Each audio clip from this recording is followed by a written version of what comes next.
What you guys are about to listen to is the first ever debate in JDTV history as my grandfather phones into the show to discuss the Russia-Ukraine conflict with me and all of the nuances around it. You'll have to forgive us for a little bit of a staggered start to the conversation. Like I mentioned, this is our first time doing this, and without further ado, enjoy the debate. Firstly, I just wanted to say thank you for, agreeing to debate me with these topics today. I think it will be a fun, interesting debate. I value your perspective a lot. I think your perspective is more unique than the common person that I would debate in the sense of, coming from an Eastern European background, it hits a little bit closer to home for you. So. Yeah. Thank you, John. Thank you for inviting me for this debate. I can say a few words for myself, and then we can start the discussion. Sure. Basically, I'm born in Bulgaria and moved to United States a long time ago, and I lived in the United States for 30 years. But whatever I learned during the years when I was in Bulgaria, I think it's valuable for me, and I'll be happy to share this with you. You can call me Diado for this conversation and for this discussion, and I'm happy to be a part of the discussion. Yeah, well, once again, thank you so much for joining me. It means the world to me to be able to start this with my family. If most people watching this are not going to know what Diado means, just to quickly explain, it means grandfather in Bulgarian. So that's how we'll be referring to my grandfather as Diado. So without further ado, are you ready to jump into the topics of debate? Yes, I'm ready.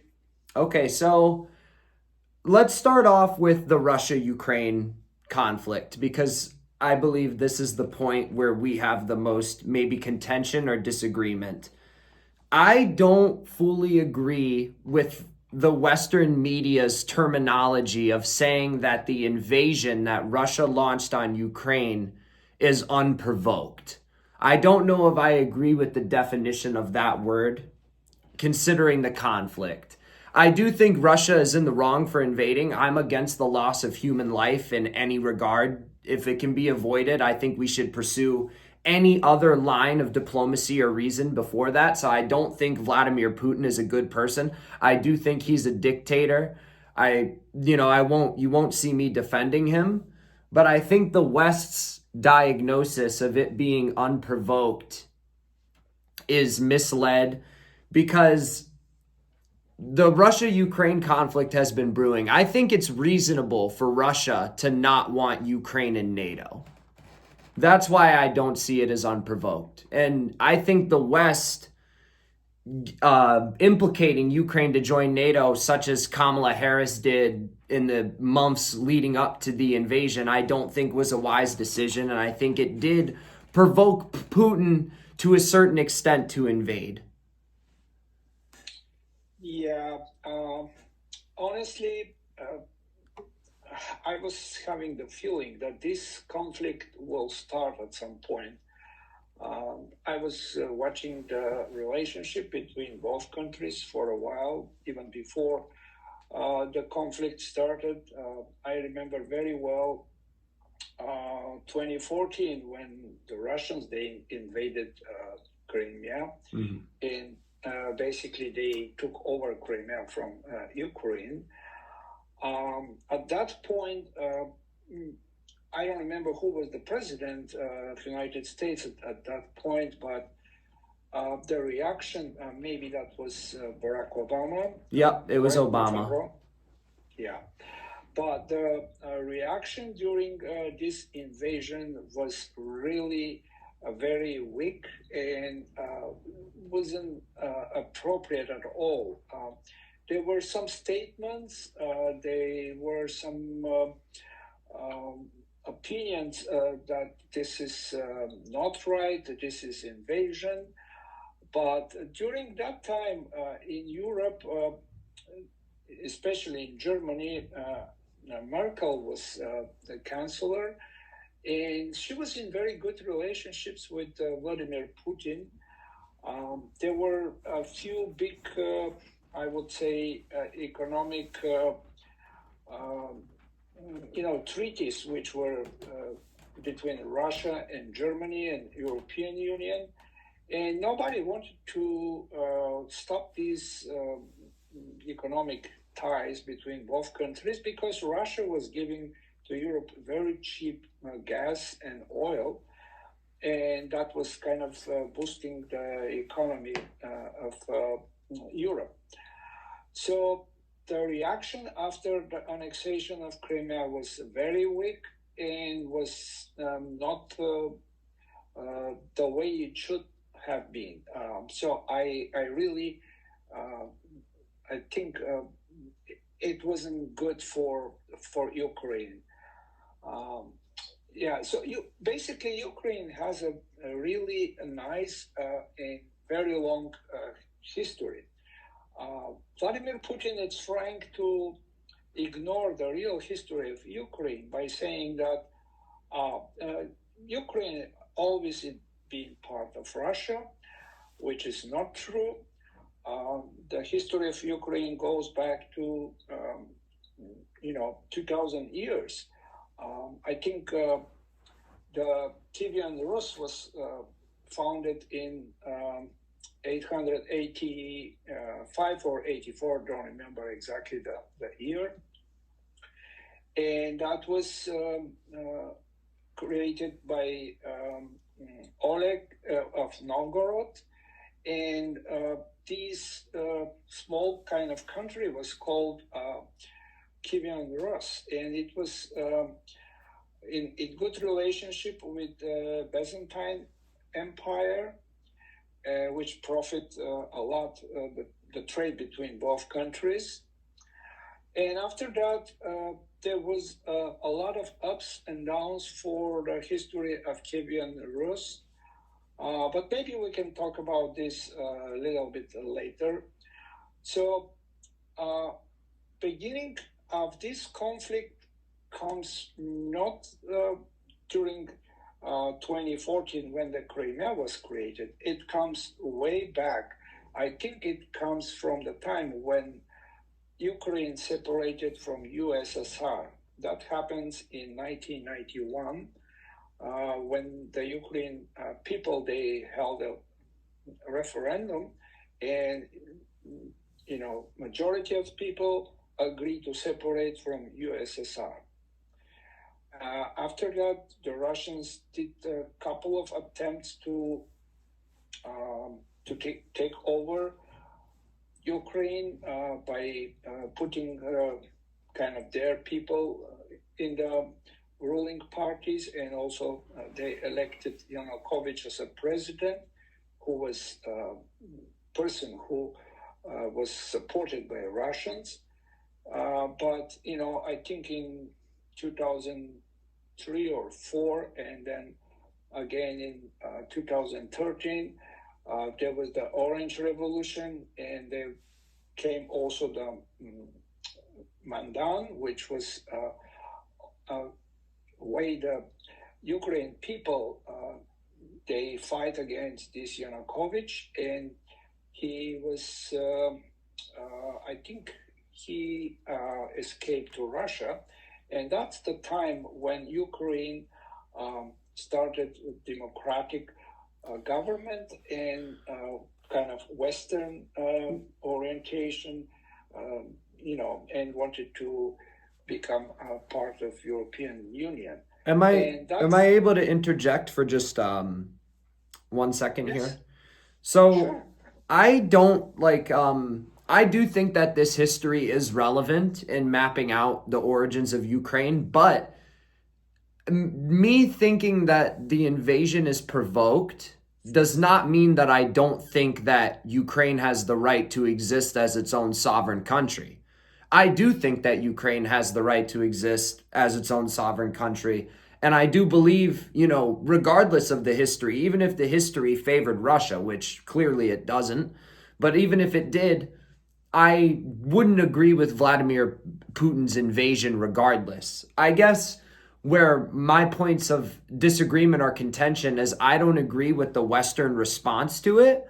I think I think the 2014 incident with Crimea and Russia, annexing it, invading it, I think that's very relevant.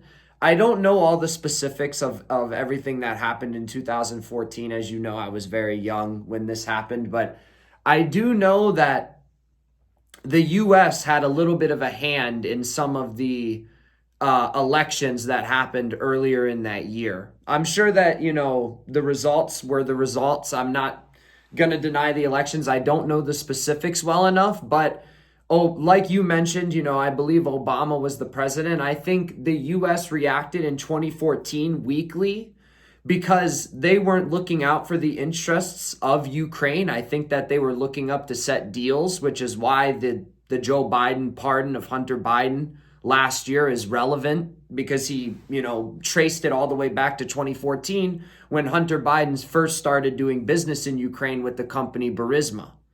So I think that the West doesn't act in the interest of Ukraine.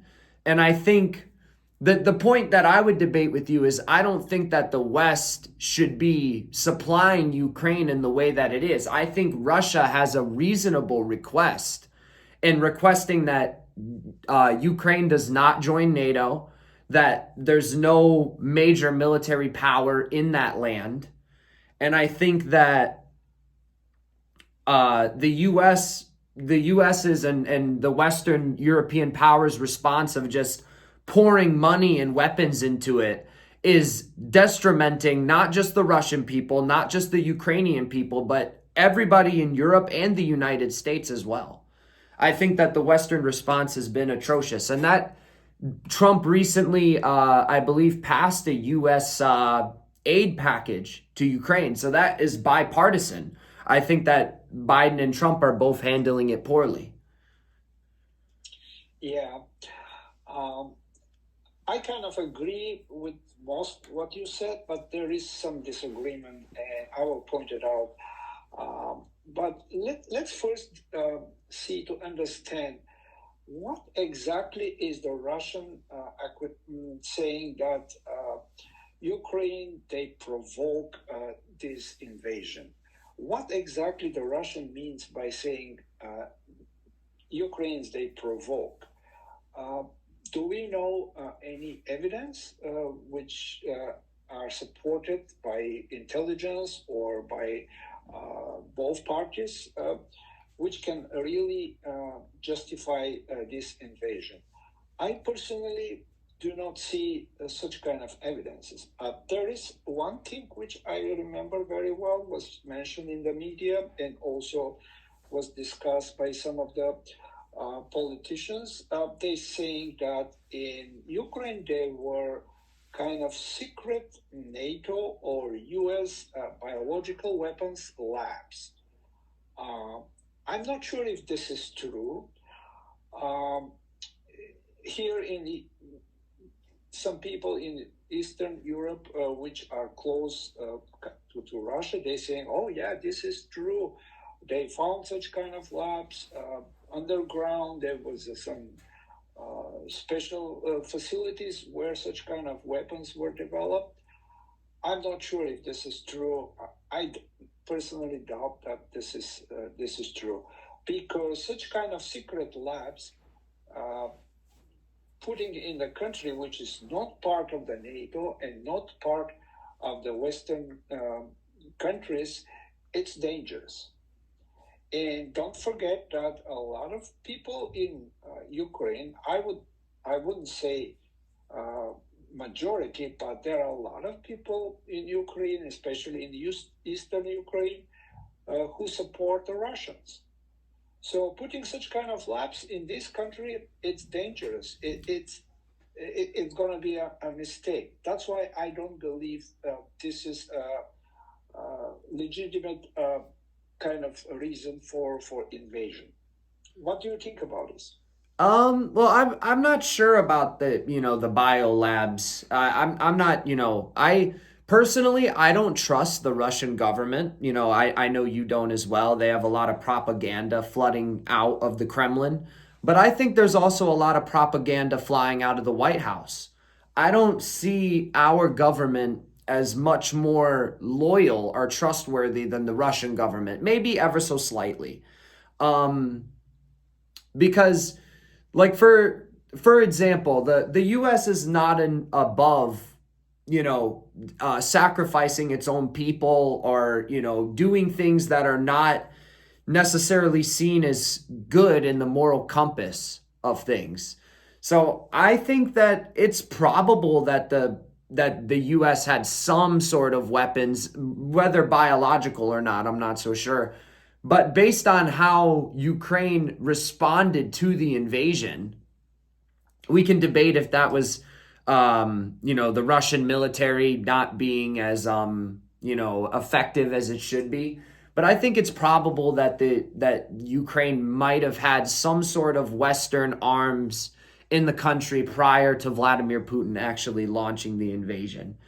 I I don't know if it's Ukraine necessarily. I don't think that Ukraine did a lot to provoke Vladimir Putin into the invasion, but I think that the Western powers did by implicating Ukraine to join NATO. I think Russia, based on recent history of being invaded in the Napoleonic Wars, being pushed all the way to Moscow, losing in World War One, to Germany, and having to annex the territory, which they only got back after the Treaty of Versailles, them being invaded in World War II. A lot of people like to talk about the 6 million Jewish deaths during World War II, but a lot of people don't, they fail to mention that the Russians suffered 9 million casualties between soldiers and civilians during the war. A lot of those people might have been in, Ukraine or Russia client states that were a part of the USSR at that time.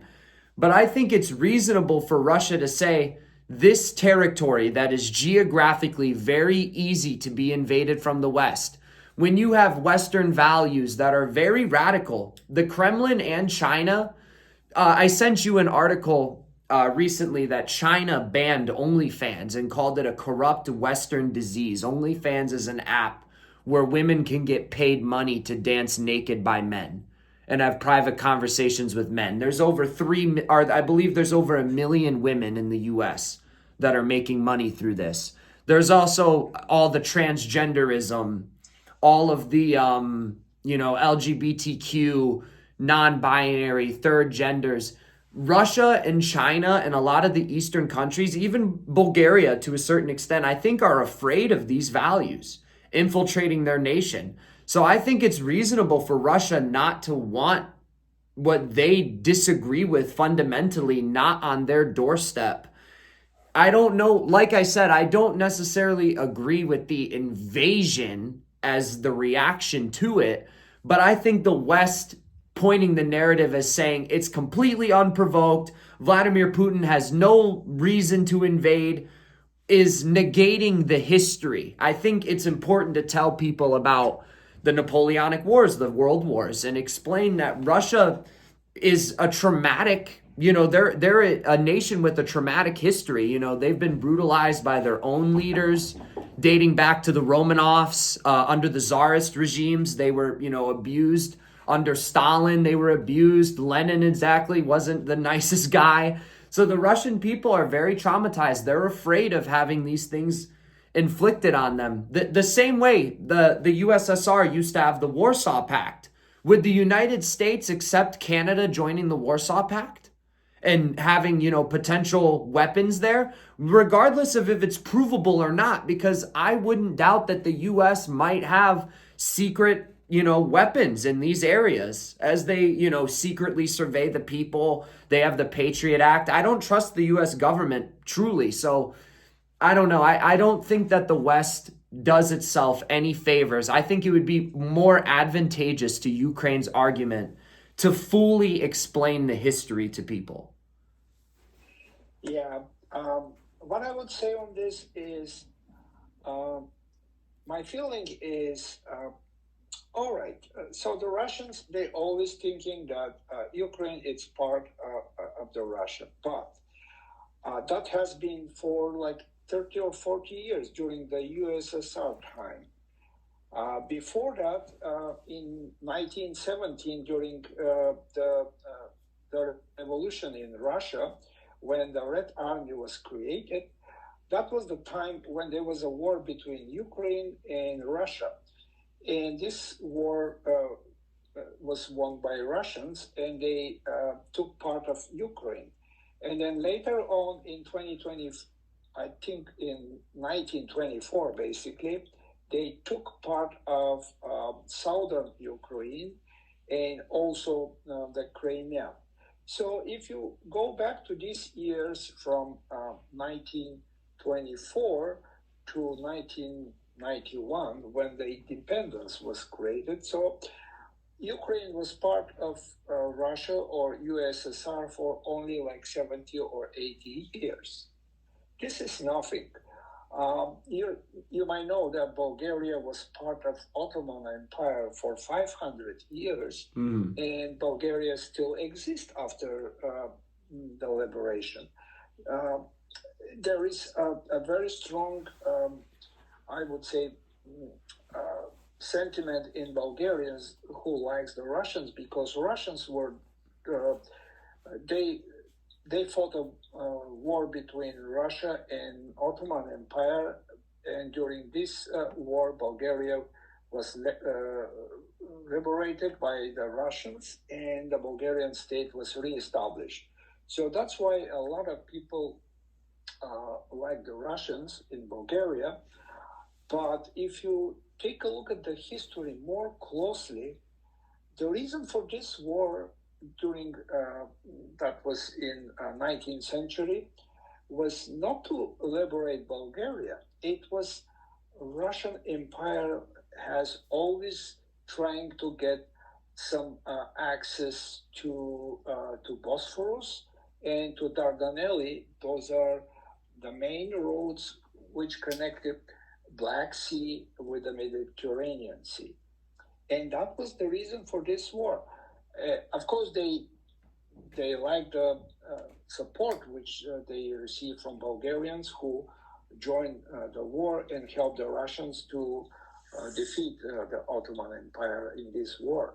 But again, the real reason was to get access to this very, very rich area and to be able to control the traffic between Bosphorus and Mediterranean Sea.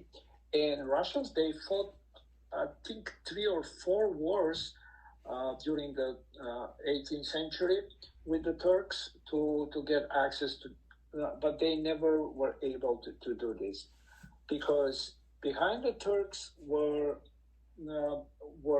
UK and France, which defend the Turks. And when the Russians, they approached these channels, they said that if they continue, then the UK and France will step in and will support the Turks.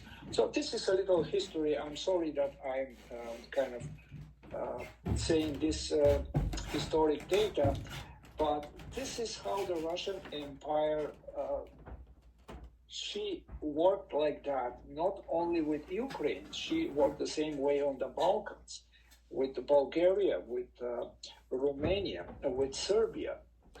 And I think their accusation that there is something wrong with Ukraine, they might have some labs, or maybe they will join NATO.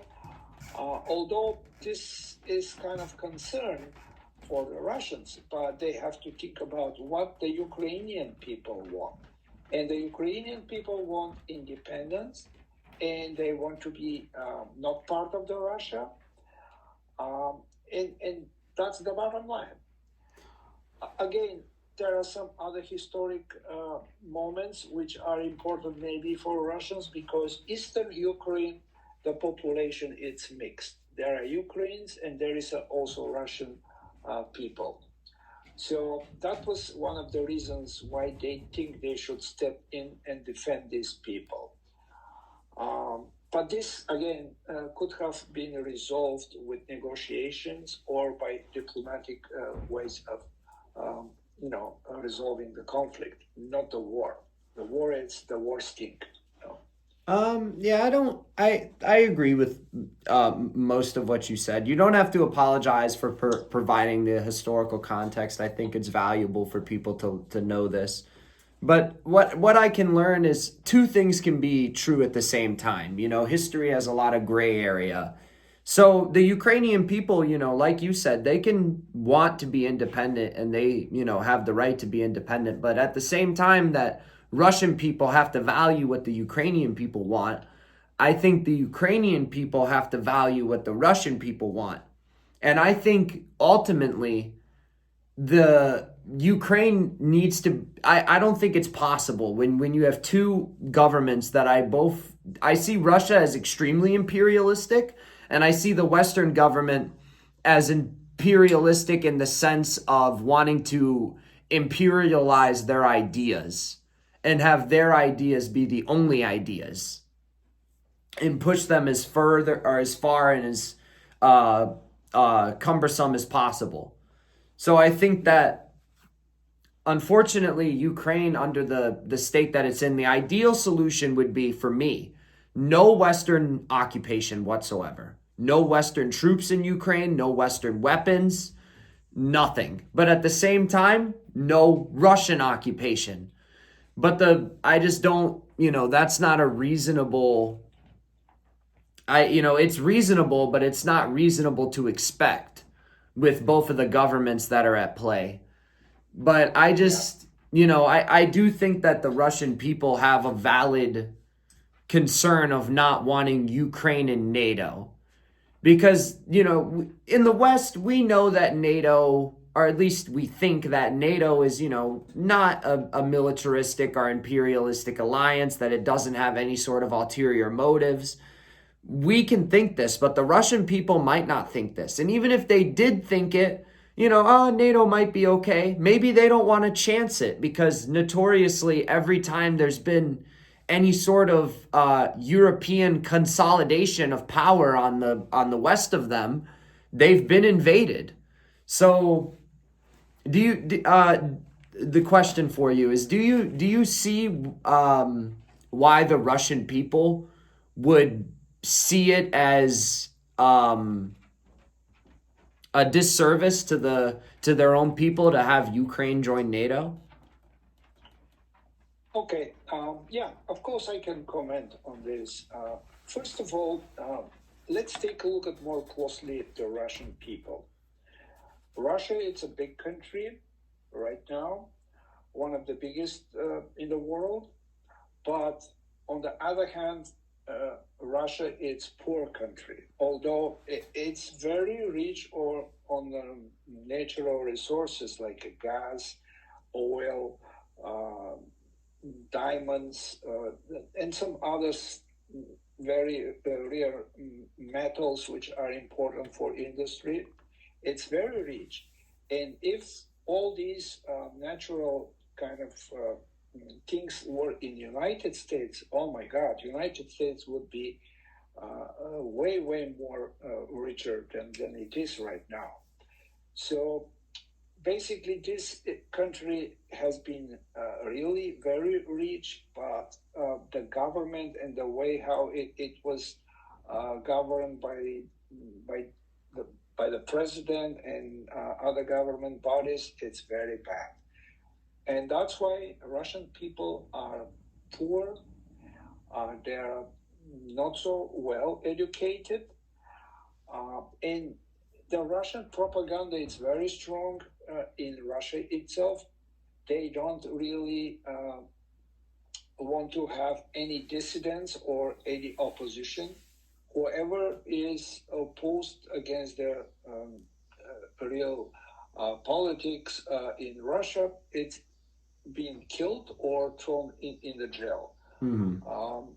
So without opposition and without real good democracy, the Russian propaganda is very strong, and people think that the Russians are the greatest nation, the brave people in the world. They are very strong. Nobody can defeat them. And this has been continuously promoted to these people since they are in the school. Nothing wrong with this, but on the other hand, people get really disorientated. They don't know the real situation in the other countries, because always they have been said, oh, in Western countries, there are gays, there are some LGBT movements, or if these values come to Russia, they will destroy our country.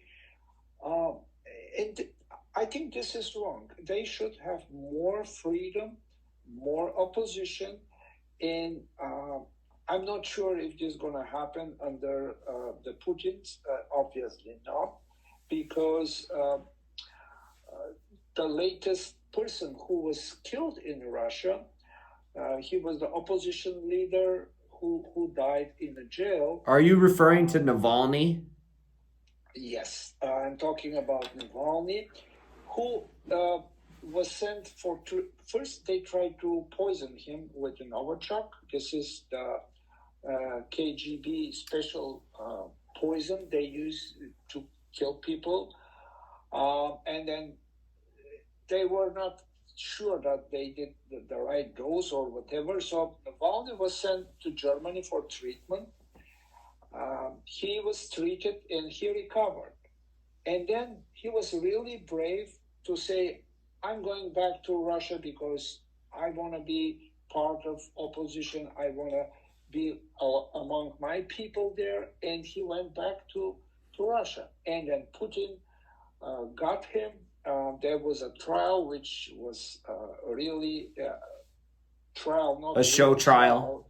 A show trial, and they put him in a jail, and then they sent him to Siberia somewhere, where he slowly died.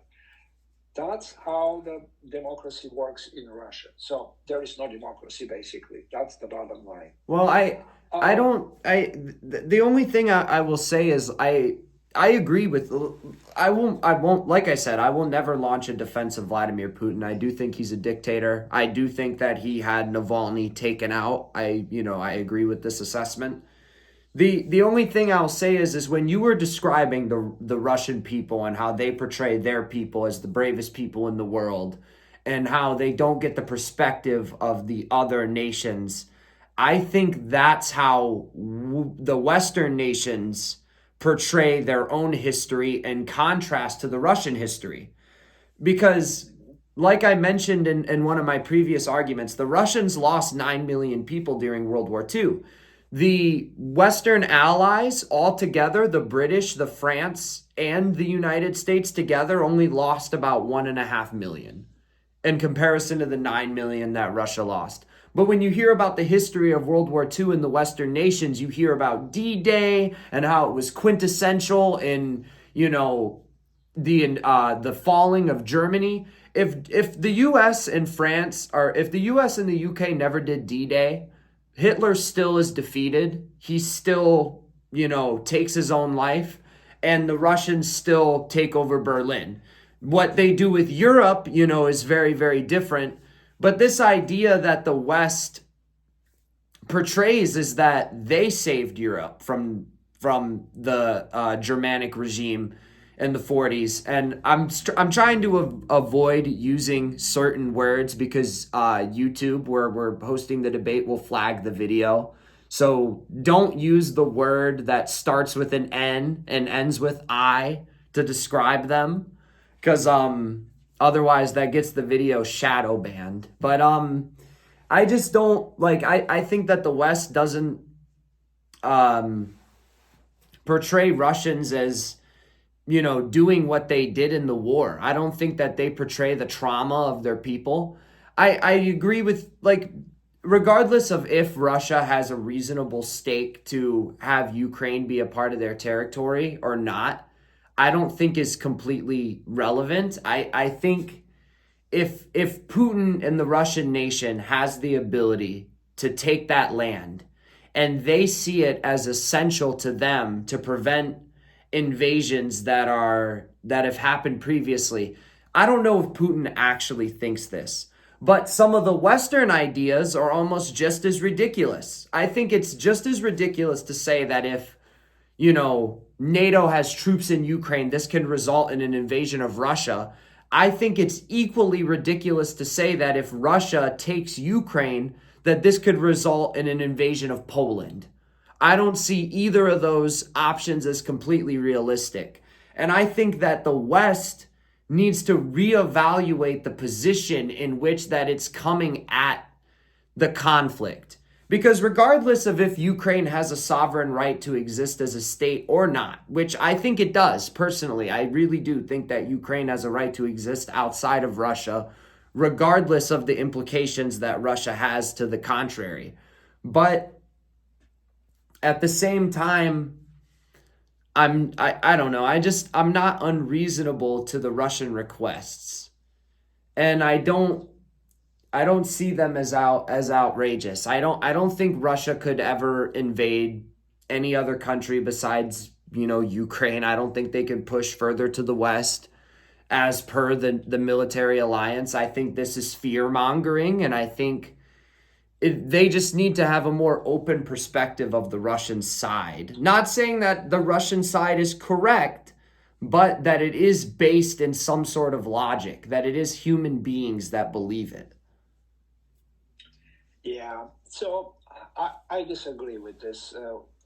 I'm sorry, but I have my own opinion on this, and I can share it right now. All right, so here is the question. Let's take a look at the Russia before Putin and after Putin. Ukraine does exist before Putin, and at that time there were a couple of presidents in Russia. They did not say anything, or they did not take any actions against the Ukraine.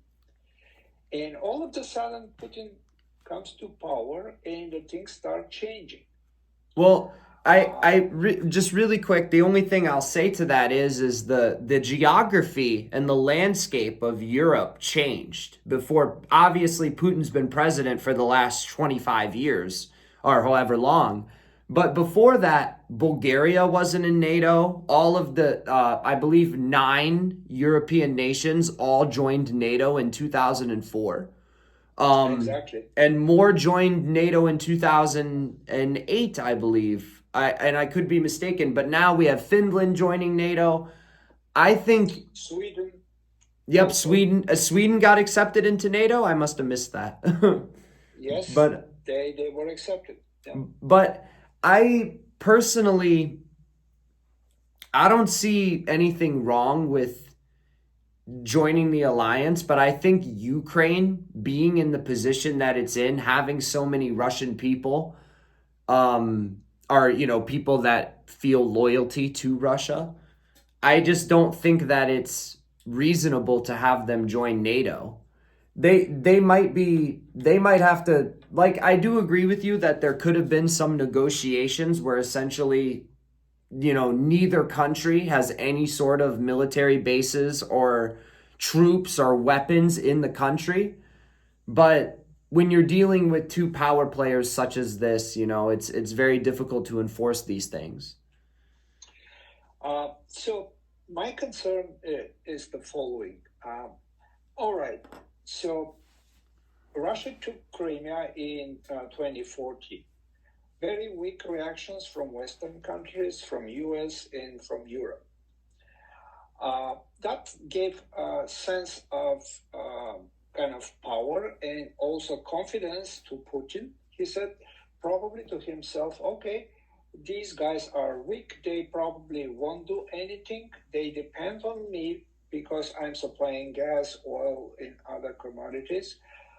And what I can really take Ukraine for 2-3 days. It's going to be very, very quick war. And then he invaded Ukraine. Well, why do you think that Putin, if Putin made that assessment in 2014 that the West was going to have a very weak response to it, why did Vladimir Putin wait until 2022 to actually launch the invasion? Oh, the reason why it's because he wanted to complete the pipeline which supplies Russia to Germany. I forgot the name of this pipeline, which lies on the bottom of Baltic Sea. And that was almost done in 2022, I guess.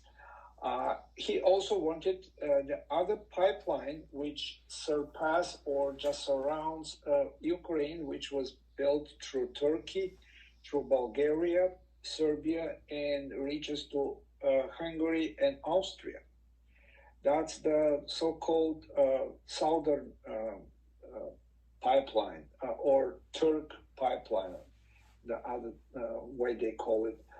So he wants all these projects to get finished, and then he knows that now Ukraine, otherwise the Ukraine can stop and shut down the transport of gas which goes through their territory. So when all these two pipelines were completed, then Putin was certain that now even during this war, even they shut down the pipelines going through Ukraine, it won't affect the Western countries. But he didn't realize that there is other economic ways to put or in play which can affect Russia. And I think recently was created the 18th economic sanction, which was sent to Russia. I think now Western countries, they're working on the 19th economic sanctions. And I hear some good news from President Trump. He prepared a statement that if the Russia it's not ready for talks and does not stop the war in 10 days, there will be a very fierce economic sanctions from U.S. And I'm sure U.S. can do this. Well, I don't know. I don't know how much the sanctions have been working, because I know that Biden, they've introduced 18 rounds of sanctions. I'm not misquoting you. That's what it was, 18 rounds. Exactly, 18 rounds. So the Russian economy is still afloat. The Russian people have revolted. There was the revolution in 1912 that ended up getting squashed. You have the actual revolution where Lenin came to power. 1991, you have the the USSR falling, all the votes, the government being thrown again. If the Russian economy was truly as bad as the West portrays it to be after these sanctions, and if they truly had the effect that we wish that it had on Russia, which allegedly was already a poor country prior to the war. You hear about the poorness of rural parts of Russia prior to the Russia-Ukraine conflict. But despite this, 18 rounds of sanctions and billions upon billions of dollars in relief packages and aid and weapons. And we've still not seen Ukraine able to fully defend its territory. We still haven't seen it, able to fully stop Russia. It still looks like Ukraine is going to have to make some sort of peace deal, conceding some sort of territory to the Russians. I don't think there's a plausible universe where, unless Western troops actually go in, which I think most people are against in a majority of the Western nations, I don't see a path where, the way that the West has been handling it with these, aid packages and sanctions, it's just not working, or at least it's not working in a reasonable time frame, because with the aid packages that we've given to Ukraine and Israel, amongst other countries, it's part of the reason that the inflation got so bad under the Biden administration. It can't be denied that there was a huge spike in inflation and dropping of the dollar's value after the Russia-Ukraine conflict started, and even more so after Israel and Gaza got ramped up. So I just... like I said before, and I'll say it again, I don't condone Putin's activities. I condemn them to the fullest extent. I don't think that he's in the right for the invasion, but I don't agree with the Western response. And I think that the West, honestly, I think I would have been less upset if the Western allies actually sent troops back in 2022 or put Yeah. boots on the ground somewhere in order to hold the Russian line somewhere, as opposed to this constant drip feed of money that just never seems to end. You know, Donald Trump said that he would solve the Russia Ukraine conflict on day one. Here we are, 200 plus days into his presidency, and it's not solved. Not that obviously Biden and the Democrats weren't able to solve it either, so I don't see them doing much better. At least Trump opened up the negotiations with the minerals deal, amongst other things that didn't pan out. But it's just, at some point as a Westerner, I think, given that Russia, in my opinion, is reasonable to not want Ukraine in NATO, how long am I willing to have my country, while we have a myriad of other issues, amongst massive homeless rate in the US, massive poverty rate, healthcare problems, people aren't able to get the services that they need, mental health services, all these problems in the US, it makes it really difficult for me to justify giving money to watch Christians and, Europeans, people that I do feel some type of connection to, given, my history and ancestry with Bulgaria and in Eastern Europe. I do feel, some sort of spiritual connection. These people are like cousins in a way. I don't see how I can support it at this stage, because when the Russia-Ukraine conflict first started, I was in agreement with sending money to Ukraine. I was in agreement with, providing support to the country, and I was against anybody who said otherwise. But after the failed counteroffensive in the summer of 2023, and after the battle lines have become stagnant and it's just trench warfare, we can't, I don't think I can agree with the, assessment to just keep sending money. What do you think of this? Yeah, I see your point, and I agree. In front of the Western countries, there are two ways to fight against the Russians and support the Ukraine. One way it's the economic sanctions against Russia, and the other way, which would probably end the war very quickly, it's sending troops. But sending troops, I think it's not an option right now because it's not supported by Western countries, and I know sending troops, it's a very, very difficult decision. So let's focus on the economic sanctions. Why the economic sanctions not working? 18 rounds have been created and still not working the way everybody wants. There is basically two reasons they don't work. First of all, behind Russia is China. China supports Russia tremendously. North Korea, it's the other country, although North Korea is a poor country, but they provide Russians with the military supplies. Big deal. I think North Korea even put troops in Russia, if I'm not mistaken. Yes, you're absolutely right. Absolutely right. So what's happening is they trying to put this conflict as a major opposition between Western countries, leading by U.S., and on the other hand, Eastern countries. This is Russia, supported by China and Korea. I think this probably, I don't think Donald Trump wants this to happen, and I support that this is not the correct way to, resolve the conflict.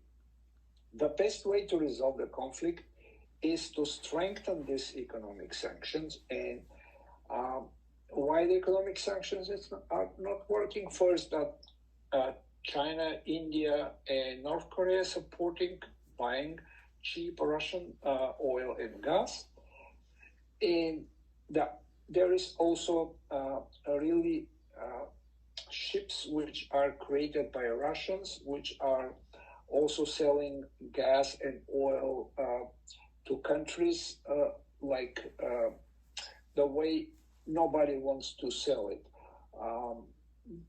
And they call it like a hidden army of ships which providing or supplying gas and oil to different countries.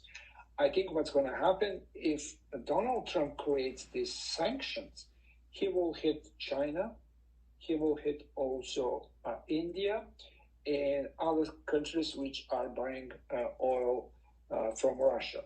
Okay, so that is the solution in your mind then, is to not only Exactly. sanction Russia, but to sanction the other countries that are, supporting Russia from the outside. Exactly. I That will help. well, it might work, but it also might not work. And I think another question is, how fast will it work? We're talking about sanctioning some of the biggest and strongest economies with the most manpower in the world. China and India, I believe, are, second and third in GDP. So it's not exactly, and then you have other countries like Iran and tons of, smaller nations, to the point where, let's say Donald Trump's sanctions go into effect, and he starts sanctioning other countries for buying cheap Russian goods. How long will that take for Ukraine to be able to take their lands back and kick the Russians out? Because let's say it takes another, multiple years, multiple, 3, 4 years.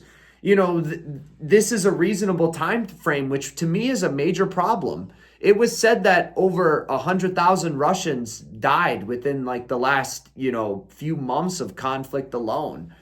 I know that, we're not supposed to be necessarily looking out for the loss of enemy life, but at the end of the day, I disagree with it. It is wrong. And I just don't know. I'm not a tactician. I'm not a politician. I'm not in the position to make those decisions. But what you're saying might work in the long term, but I don't know if the cost of human life from now to then would justify it. I think this approach might work in a short run. Why I'm saying this? It's because if Russia is depleted by currency, by the income will fall dramatically, and then Russians will be forced to sit down on the table and start negotiations with Ukraine. And that's the bottom line. We are not talking about, Ukraine can take their territories. I'm not sure how much of the territories taken by Russians will stay with Russia and how much will be returned to Ukraine. That's not known, but this can be done during negotiation. The main reason is to stop the war, stop the killings, stop the shellings every night to the Ukrainian cities, and also the Ukraine, they sending also some drones to Russia. And this has to stop. And when this stops, then no more casualties. Of course, the military aid will not go so high, and the negotiations will start, and we'll see how they will end. Well, But the main goal is to make Russians stop the shelling and hitting the Ukrainian land by missiles and by drones, and sit down on the table and start talking to Ukraine, real talks to resolve the conflict. I I think Ukraine is ready to do this. The problem is Russians, and that's why maybe President Trump. Maybe because I believe that Russia was on board with the minerals deal, and Zelensky was the one that had an issue with it, basically because, Donald Trump in the United States wasn't giving them a surety in his eyes. I think the disagreement that happened between Trump and Zelensky in the White House, I think boiled down to Trump thought that Ukraine would have a surety of Russia not invading it because one, Trump said so, and two, because there would be U.S. workers in Ukraine to harvest these minerals or to conduct the trade deals. So if Russia Exactly. shelled Ukraine, Trump's thinking, okay, Ukraine has security because if Russia launches bombs on Ukraine, they might hit our people and our workers, and then we will retaliate on Russia, which gives Ukraine security by proxy.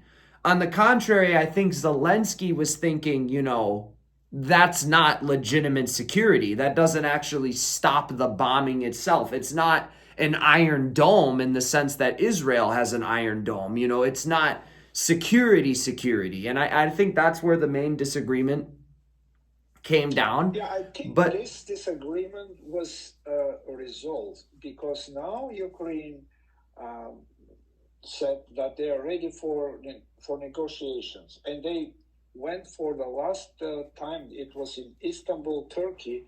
There was a short meeting between the Russians and Ukraine, but didn't produce anything. I think the most important thing is to stop sending, missiles and drones to both countries, because this is how the people died. well, the I And was gonna the only thing I'll say, I don't want to lose it because I do want to respond to something that you had said previously, and I have a question revolving around that. Is you said that you think that if we did sanction these other countries outside of Russia that are supporting it, that it could solve the war quickly. Um, I would say that that's very debatable and up in the air. We don't know what the effects of the sanctions will be until they happen. We don't know how the other countries will adapt to them. In the same way that I'm sure that, people in 2022, when Biden introduced the first and the second and the third, so on and so forth, rounds of sanctions, thought, this could solve the war quickly. On the other hand, it might not solve the war quick enough, or it might not be definitive enough. And at the same time, right, every sanction we pass on Russia does hurt Russia, but it's also hurting the opposing countries. It's also hurting the European powers. It's also hurting the United States. And if the United States launched massive sanctions to the likes that could end the war against China and India and other major political powers in the world that are supplying Russia, I think that this could hurt the Western economy as well in a major way. Let's say it does push for the solving of the Ukraine war. Let's say it takes a year. Could the West survive 1 year with all these sanctions on China and India without the unrest of the people and the inflation rate going even higher? I think people are over it. I just don't. We have to remember that the Western nations are a democrat. They're democratic nations. I don't think that these nations are on board for chancing this strategy anymore. They've already chanced the sanctions for the past 3 years, and we're still in the same spot, basically, literally, geographically, even literally, almost in the exact same spot that we were 3 years ago. So it's like, I don't think, the sanctions could work, and that's up for debate. I'm sure that you have a better knowledge economically of these nations than I do and what the effects of the sanctions and specifically would be. But do you understand my point in saying that, it could hurt the Western nations as well? And it's not an assured victory. It's not going to assuredly end the war in a quick fashion. what do you think? Is there any other means or any other way we can stop the war? Because I really don't see it. I think maybe in 2022 there was different options, but I'm looking at it from the context of where we are right now in 2025. And I think right now, the best course of action for the world and my America First mentality is if Ukraine did cede a little bit of the Donbass region to Russia. As much as I disagree with it on a moral level in terms of, Ukraine does have a sovereign right to that land. I know that there's, in that Donbass region in particular is the highest proportion of pro-Russian Ukrainian population. I do think that a compromise, and this might be contentious, but Ukraine, or not, sorry, not Ukraine. Russia and NATO already share borders in multiple locations, including Finland most recently. So Russia and NATO are clearly able to to keep borders and not be constantly pop shotting each other, pot shots, like North and South Korea do to each other. I think what is reasonable at this stage, Russia gets the Donbass region. They, have their own bias reasons for thinking that they want it. They get it. Putin's able to basically do whatever he wants with that land. It's annexed in the same way that Crimea is. But the rest of Ukraine, the western side of Ukraine, should be allowed to join NATO then. And should, at that point, then they're in NATO. And if Russia ever tries to, do anything to their lines ever again, then that means war as per the NATO alliance. But, maybe in 2022, when the conflict first started, there was different options that could have been pursued that could have had Ukraine keep its entire territory, or at least, excluding Crimea. I don't know if Ukraine was ever going to get Crimea back. But now, in the current stage that we're in, I think that's the most reasonable compromise that would result in the world not being hurt economically anymore and the loss of life from both countries to stop. I think I see your point. Maybe that can work. I agree with one thing, that if the Ukraine concede to give up some land to Russians, in return they should agree to get the rest of Ukraine accepted in NATO. And this way, there will be a guarantee that Russians won't attack the rest of Ukraine anymore, like they probably won't attack any other country which is part of NATO, because the response will be really fierce. And the whole NATO will retaliate. That could be a good starting point, or at least could be a way how the negotiation can end up. But again, it all depends on the way how they negotiate. And again, Donald Trump has a very good point here, that additional sanction, if Putin it's not agreed to sit down on the table and start talking, but real talks, not like the last time they met in Istanbul, they have like a half an hour talks, and they agreed to exchange prisoners and some people who were captured by the war. This is not the way the negotiation should be. I think some of the Western countries, and also if China wants, they can also take part of negotiations. And this way there is a guarantee that whatever they reach to will be accepted by both sides. Mm-hmm. Yeah, that's one of the possibilities. And I agree that if Ukraine agree to give up some land in return, the rest of the country should be accepted in NATO for real guarantees that Russians never will attempt to invade Ukraine again. Yeah, I think that's the only, compromise that actually plays to both sides a little bit, and will maybe have both sides with their biases leaving the negotiation room happy.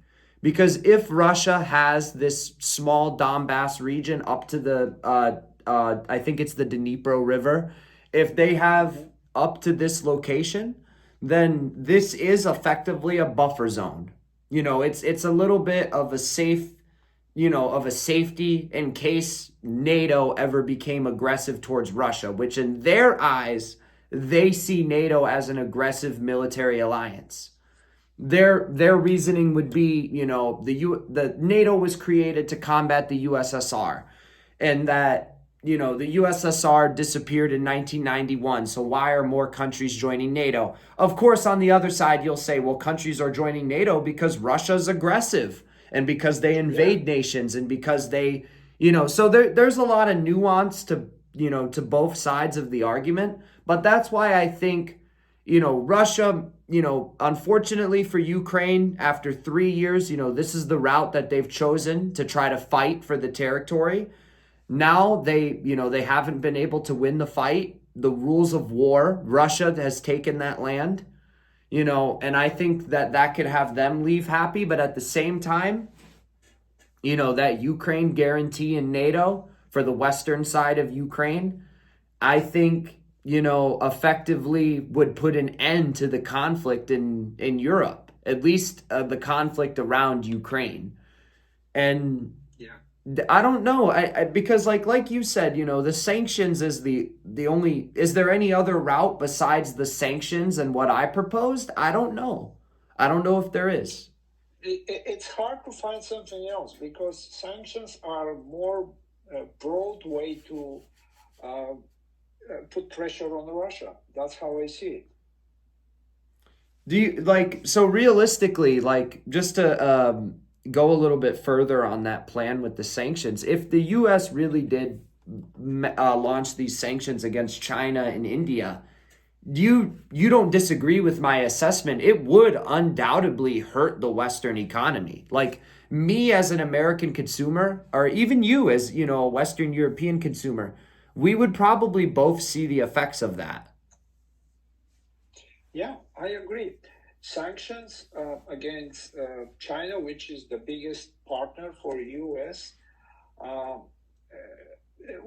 additional sanctions, because right now there is some tariffs which President Trump already implemented to China, but if he wants to go further, adding some additional tariffs or sanctions against China, I'm sure China will retaliate, and then that will affect the trade deals between both countries. And on the longer run, I don't know how it will work, but on the short run, definitely will pump up some inflation, I guess.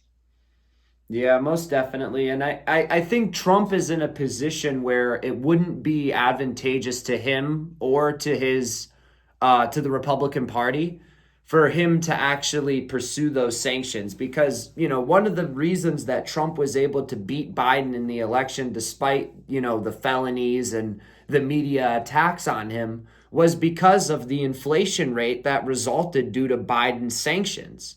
So if Trump passes more sanctions and the inflation rate goes even higher, then I think a lot of his own base will turn on him, which is a problem that is already, happening amongst the Trump administration. You have a lot of people turning on Trump because of the Epstein list, or people turning on Trump because of, the bombing of Iran when he bombed those nuclear facilities.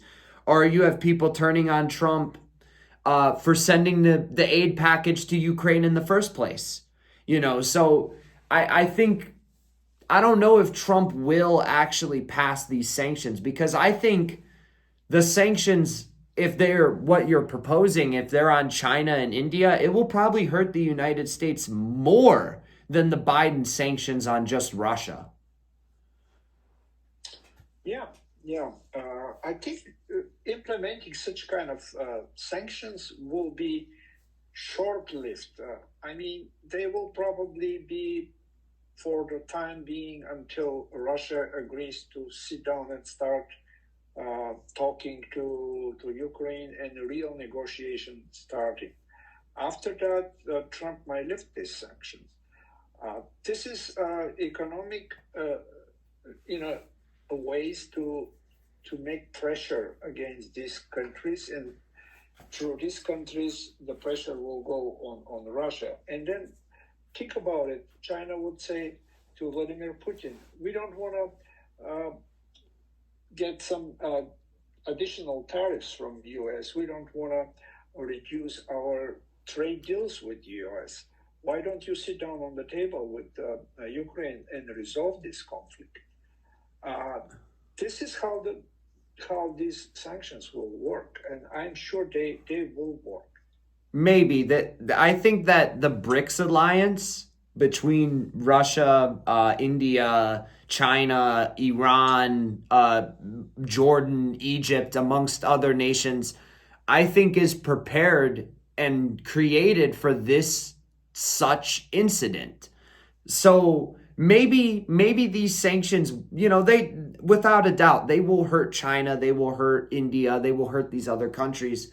But I think the preparation and the meaning of the BRICS alliance is to basically be able to outlast the US or create a substitute in a way, because China, they're very intelligent there. They know that this Russia-Ukraine war is hurting the US.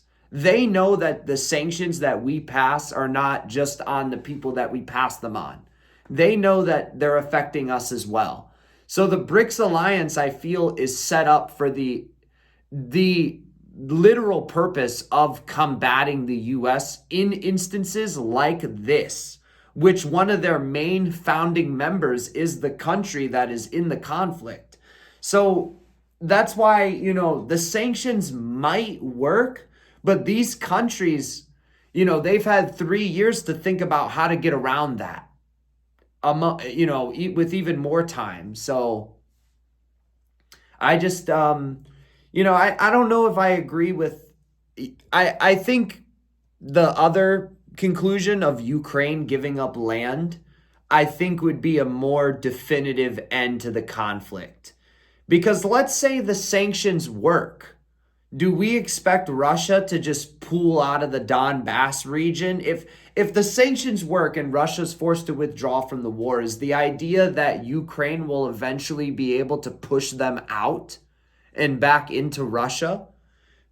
No, basically, the sanctions will push Russia to sit down on the table and start talking with Ukraine in negotiating. That's the reason, and that's what most countries want. They want to see real talks between both countries trying to resolve the conflict. And these talks might take a year, or might take 6 months, might take even longer than a year. Who knows? But at least there will be multiple rounds on these talks, and they will hammer, kind of contract or maybe some decisions how they can end the war. But at least they have to sit down and talk. Yeah, I think there should be an armistice right now. I think that there should be an armistice and that things should be held up because, Russia and Ukraine, I don't know. I don't know what the goal is at this point. Every day there's more fighting constantly, people dying. But you don't, when was the last time you heard about anything developing in the news to do with the conflict? Nothing has changed. No territory is being changed at this point. It's just people dying over tiny villages and fields. And it's just, I think the point of agreement that, despite our disagreements on, the effectiveness of the sanctions, if they, theoretical or otherwise, I think we both can agree that we want, a swift end to the conflict, not for young European men to be being put into this meat grinder. And ultimately, like the reason that I think that my solution maybe works better than the sanctions is because if Russia negotiates, I think it is essential for Ukraine to be in NATO. But I think the only way to justify Ukraine being in NATO is to give up some territory. So, because otherwise, let's say Ukraine doesn't join NATO, Russia, there's some deal made that either gives no land to Russia or gives some land to Russia. This could be a conflict that happens again in another 8 to 10 years. But if Ukraine joins NATO, if the Western side joins NATO, I think that shuts it down permanently. Exactly. I agree. That's the key point. Negotiating a peace deal, but part of the peace deal should be whatever it's Ukraine without or with some territories, we don't know this yet. Ukraine should join NATO. I totally agree with this. All right, well, I guess we can call it right there. I really appreciate you being on the show. I really enjoyed the conversation. Maybe this is something we can do again in the future, as we did have more topics that were planned to be discussed, but of course, we knew that this topic would be the biggest point of discussion. I do have one final question to end off on, and that would be, where do you view my position? Because a lot of people on the internet say that my position is pro-Russian, whereas I feel my position centers more on neutrality. What do you think of this? I think generally I see that you're more kind of central orientated position, trying to find a way between both sides.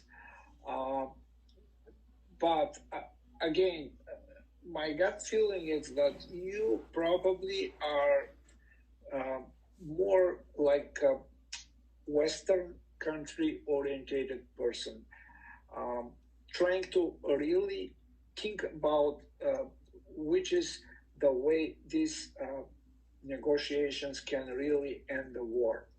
And if you take only one side, only the Western countries side or only the Russian side, peace deal won't be able to, to exist. That's why I support you in this direction, that there should be a way between both sides, trying to satisfy part of the demands on the left side, let's say Russian side, and part of the demands on the right side, which is Ukraine. Mm-hmm. And this way, peace deal, it's more feasible. That's what I can say. Yeah, I agree completely. Once again, thank you so much for joining on the show. I'm hoping that people enjoyed the debate, and we're signing off. Goodbye, everybody. Thank you. Bye bye.